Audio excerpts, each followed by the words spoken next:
Hai, Assalamualaikum warahmatullahi wabarakatuh. Welcome back to my YouTube channel. Nah, ketemu lagi nih sama aku. Masih ingat nggak? Kalau nggak, aku mau kenalan lagi deh. Perkenalkan, nama aku Azara Maharani, NPM A1G022041 dari kelas 1A, Program Studi Pendidikan Guru Sekolah Dasar, Fakultas Keguruan dan Ilmu Pendidikan, Universitas Bengkulu. Nah, teman-teman, di dalam video sebelumnya Zara kan udah membahas tentang konsep dasar manajemen pendidikan.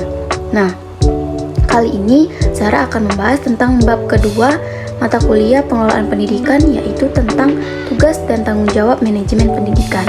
Ada yang tahu nggak nih, siapa sih manajemen pendidikan dalam sekolah itu?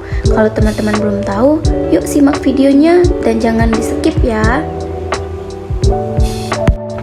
Nah, yang pertama yang perlu teman-teman tahu, manajemen pendidikan di dalam sebuah sekolah itu adalah kepala sekolah.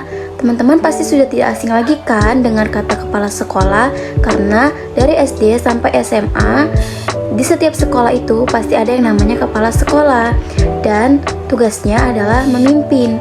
Untuk membahas lebih lanjut, kita harus mengetahui dulu pengertian dari kepala sekolah itu apa sih? Yuk kita bahas sama-sama.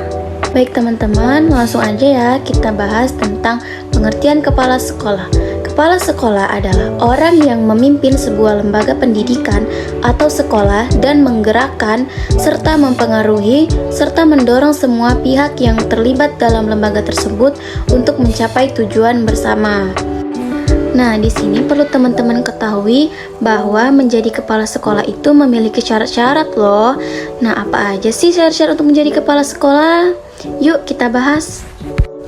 Nah, teman-teman, syarat menjadi kepala sekolah itu ada 4. Yang pertama adalah memiliki kualifikasi akademik sarjana S1 atau D4. Yang kedua, waktu diangkat menjadi kepala sekolah usianya maksimal 56 tahun. Dan yang ketiga, memiliki pengalaman mengajar minimal 5 tahun. Dan yang terakhir, memiliki pangkat serendah-rendahnya adalah golongan 3C untuk yang PNS. Nah, jadi itu tadi syarat-syarat untuk menjadi kepala sekolah. Sekarang teman-teman udah tahu nih apa aja syarat-syarat yang harus dilakukan untuk menjadi kepala sekolah. Selanjutnya, yang perlu teman-teman ketahui lagi adalah di dalam kepala sekolah itu memiliki ciri-ciri kepala sekolah yang efektif. Apa sih ciri-cirinya?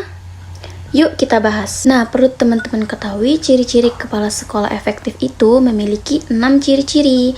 Yang pertama adalah memiliki visi yang kuat tentang masa depan sekolahnya dan ia mendorong semua staf untuk mewujudkan visi tersebut. Yang kedua, memiliki harapan tinggi terhadap prestasi siswa dan kinerja staf. Yang ketiga, tekun mengamati para guru di kelas dan memberikan umpan balik yang positif dan konstruktif dalam rangka memecahkan masalah dan memperbaiki pembelajaran. Yang keempat adalah mendorong pemanfaatan waktu secara efisien dan merancang langkah-langkah untuk meminimalisir adanya kekacauan. Yang kelima, mampu memanfaatkan sumber-sumber material dan personil secara kreatif. Dan yang terakhir adalah memantau prestasi siswa secara individual dan kolektif, serta memanfaatkan segala informasi untuk mengarahkan perencanaan instruksional. Selanjutnya yang akan kita bahas adalah tanggung jawab dari kepala sekolah. Nah, teman-teman pasti sudah ada nih yang sedikit mengetahui kan apa aja tugas dan tanggung jawab kepala sekolah. Tetapi di sini Zahra akan membahasnya dengan lebih lanjut lagi. Masih semangat kan kalian untuk menyimak video Zahra? Jangan di skip dulu ya. Baik teman-teman, tugas dan tanggung jawab kepala sekolah itu dibagi menjadi 2 bagian. Yang pertama, tugas kepala sekolah dalam bidang administrasi. Yang kedua adalah tugas kepala sekolah dalam bidang supervisi. Nah, di dalam bagian-bagian tersebut terdapat tugas yang berbeda-beda. Apa saja sih tugas-tugasnya? Yuk simak lagi. Yang pertama, tugas kepala sekolah dalam bidang administrasi. Nah, di dalam bidang administrasi ini terdapat 6 tugas kepala sekolah, yaitu sebagai pengelolaan pengajaran, pengelolaan kepegawaian, pengelolaan kemuritan, pengelolaan gedung dan halaman sekolah, pengelolaan keuangan, serta pengelolaan hubungan sekolah dan masyarakat.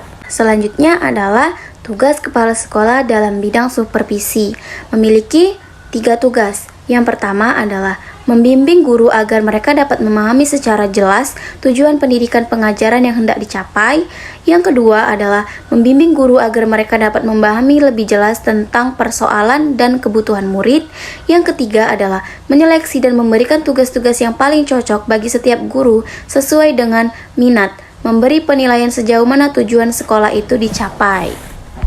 Nah teman-teman, selanjutnya yang akan kita bahas adalah tentang fungsi kepala sekolah sebagai manajer.